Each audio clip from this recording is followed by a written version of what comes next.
Hello bachcho, let us read this given question. So the given question says that n identical capacitors, each of capacitance C, when connected in parallel give the effective capacitance of 90 microfarad, and when connected in series give 2.5 microfarad. Then the value of the n and C respectively are.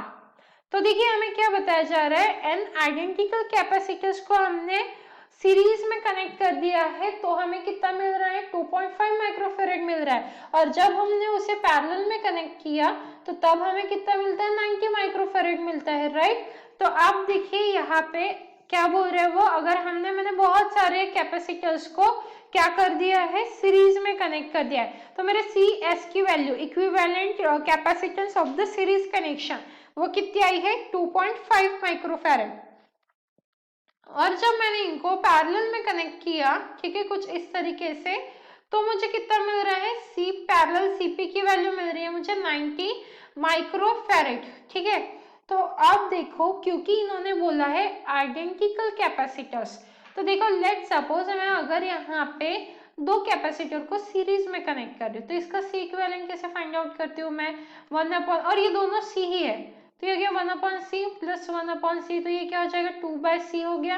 तो c equivalent कितना हो गया, c/2। अब अगर मैंने इसमें तीसरा भी बढ़ा दिया तो ये प्लस 1/c हो जाएगा, मतलब यहाँ पे 3/c हो गया, तो ये हो गया c/3, मतलब मैं बोल सकती हूँ c/n, राइट। तो हमारा जो सीरीज कनेक्शन होता है वो किसके इक्वल आ गया, मेरा c/n के इक्वल आ गया। तो देखिए मैं यहाँ पे क्या लिख सकती हूँ, वेट अ मिनट, सो हम यहाँ पे लिख सकते हैं, देखिए यहाँ से सी एस है, मैं इसे क्या लिख सकती हूँ, c/n is equal to 2.5 microfarad, ठीक है। ये एक इंपॉर्टेंट इक्वेशन मेरे लिए आ गई है, ठीक है। मैंने समझा कि मैंने c/n कैसे लिखा है। अब बात करेंगे पैरेलल कनेक्शन की, तो यहाँ पे देखो ये c है, ये c है और ये भी c है। अब मुझे बताया सी इक्विवेलेंट कैसे फाइंड आउट किया जाता है, c1 plus c2 plus c3, but अगर कैपेसिटेंस इक्वल हो तो c plus c plus c, तो ये क्या हो गया 3c।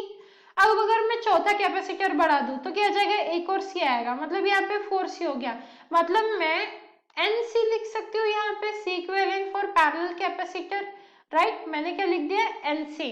तो यहाँ से अब ये भी मेरा कैलकुलेशन मैंने आपको सिर्फ समझाने के लिए बताया था। तो अब ये cp के बदले में यहाँ पे nc is equal to 90 microfarad भी लिख सकती हूँ, राइट।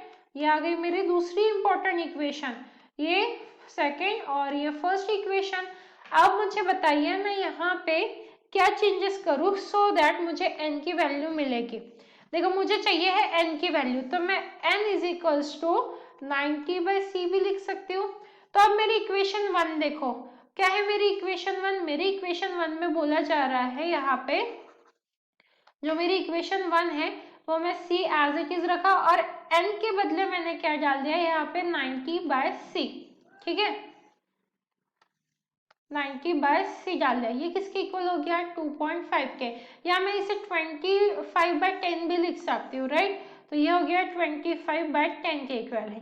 तो यहाँ से देखो क्या हो जाएगा, c into C by 90 is equal to 25/10 हो गया, यहाँ से 10 कट हो गया, और मुझे क्या मिला यहाँ पे देखिए, यहाँ से अगर हम फाइंड आउट करें आगे तो मुझे क्या मिलेगा, यहाँ पे आ जाएगा मेरा c into C upon 9 is equal to 25, तो यहाँ से ये हो गया c स्क्वायर और ये हो गया 25 इंटू 9, राइट। तो अब मैं क्या कर सकती हूँ इसमें, अगर मैं c is equal to under root of ये 25 लिखा और अंडर रूट ऑफ 9, ठीक है, ऐसा लिख सकती हूँ। तो रूट 25 क्या होता है 5 और रूट 9 क्या होता है मेरा 3 होता है, तो c इज इक्वल टू क्या आ गया, मैंने गलत कर दिया है यहाँ पे, c इज इक्वल्स टू मेरा आता है 5 3 15 माइक्रोफेरेड, राइट। तो मेरी कैपेसिटेंस की वैल्यू है, पर मुझे तो n की वैल्यू चाहिए है, तो कोई बात नहीं, n is equals to 90/c कर लेते हैं। तो n इज इक्वल्स टू क्या है 90/c, और मेरी c की वैल्यू क्या आई है 15 आई है, तो n इज इक्वल्स टू 90/15। तो जब मैं इसे कैलकुलेट करूंगी तो 15 6 90 होता है, राइट, 15 इंटू 6 ये होता है 90, तो ये हो गया 6, तो n की वैल्यू क्या आ गई मेरे 6, मतलब मुझे कितने कैपेसिटर्स चाहिए, टोटल 6 कैपेसिटर्स मुझे चाहिए सो दैट ये जो क्वेश्चन है वो सेटिस्फाई होगा मेरा। सो यहाँ पे फाइनल आंसर क्या आ जाएगा हमारा, क्या क्या निकालना था, then the values of N and C. तो एन की वैल्यू मेरी 6 आई है, ठीक है, और मेरी जो इक्विवेलेंट कैपेसिटेंस है सी की वैल्यू वो आई है 15 माइक्रोफैरेड। दैट मीन्स मेरा कौन सा आंसर सही हो जाता है, ऑप्शन ए। देखो एन की वैल्यू 6 और सी की value 15 microfarad, so option A is the right answer for this question. So I hope you understood it well. All the best.